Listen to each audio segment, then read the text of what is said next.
My people, what's going on? Your boy Alexander back with another video. I'm currently on a walk today, y'all. I decided to switch up the format a little bit. Post gym, going for my little stroll here. I wanted to touch on the topic. I talked about it a bit yesterday in the video. I want to talk to the topic today about dreams, okay, and what dreams can mean for us and what impact they actually have on our day-to-day life, right?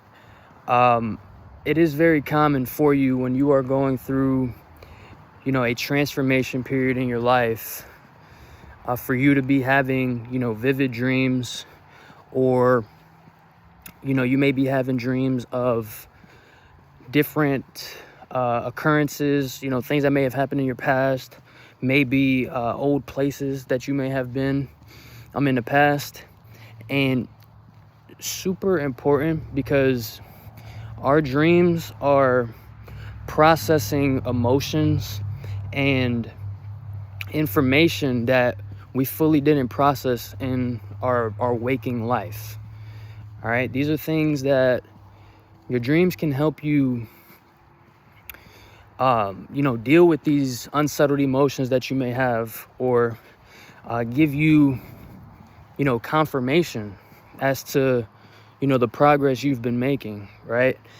Dreams are very symbolic, and there are things that in your dreams may speak to you, and you can use that to your advantage in your day-to-day life, right? So when you are having dreams, along with, the shadow work that we talk about, keep a log of your dreams, okay? Keep a log of what actually goes down, okay?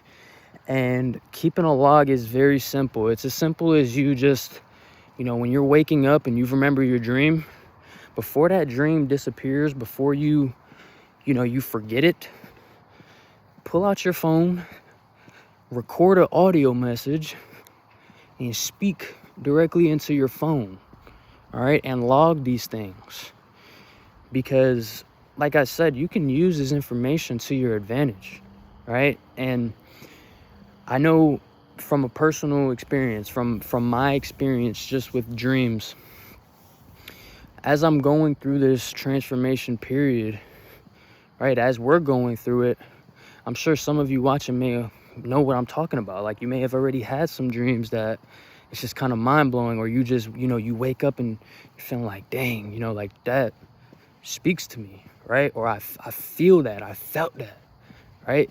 So find out what your dreams mean, okay? Try to find out what, do your research. This requires you to actually look into it, okay?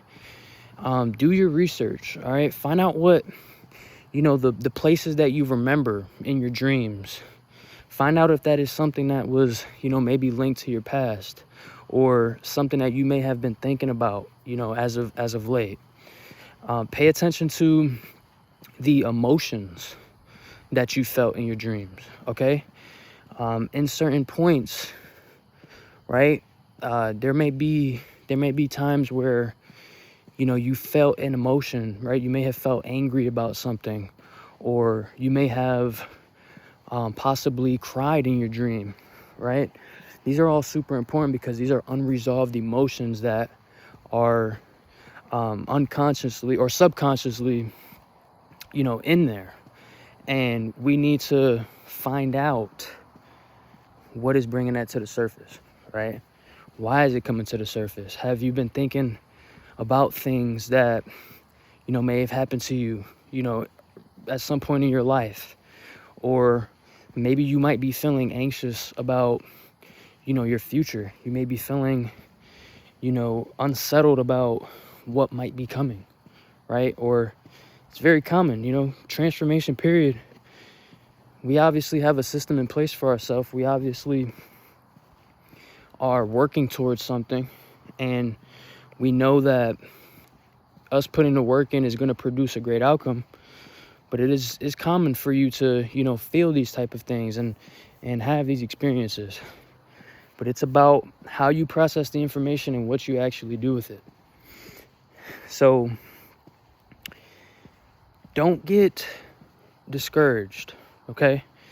If you've been having dreams where, you wake up and you're just feeling like, what was that, right? That is, again, just a signal that there's something that needs to be addressed. So don't lose sight of the mission, okay? Use every waking experience that you have. Use every dream that you have and figure out, what is it that the world is trying to tell me right now? Or what is it that the world is trying to show me, right? Because we're always receiving signs everywhere we go, right? Whether it be, the people that we're around, that tells us a lot about ourselves, right? That tells you what your your environment itself, like, we know environment can impact and shape our minds, right? So you just have to be critical about who and what you let into your space, because that is a sum of who you are, So if you're listening to this message now and you have people that are draining, right? And you have people that are like, they feel like they just take the life out of you and, take the life out of situations, why keep surrounding yourself with that? Why keep these people around? Family or not. I mean, it's at the end of the day, when our time has come as a person, right? And we're on our last leg, where, we're about to pass. You only got yourself, right? You've only got yourself, truly. So don't rob yourself of, your purpose, your mission, because you can't cut off toxic people. You can love, especially family. I know it's difficult, especially with family, but you can love your family from a distance, okay? You can love your people and still have respectable boundaries, okay? Because your mission, your purpose is not their purpose. It's not their mission. You're not the one that is on this, or they're not the one that is on this journey. You're the one that's on this journey, right? You're the one that sees the vision. You're the one that wants to be better for yourself, not them, okay? So prioritize yourself, all right? Protect your energy, protect your peace. The more effective you can do that, the better you can focus on your goals and not get distracted and sidetracked from people who are not pushing you towards that mission that you have. My people, like I always tell y'all, I hope y'all been taking care of yourselves. Use your resources, okay? Use your experiences, use your dreams, use what the world is telling you, use what the universe is telling you to your advantage. All right? I love you. Whoa. I love you guys. And until next time, peace.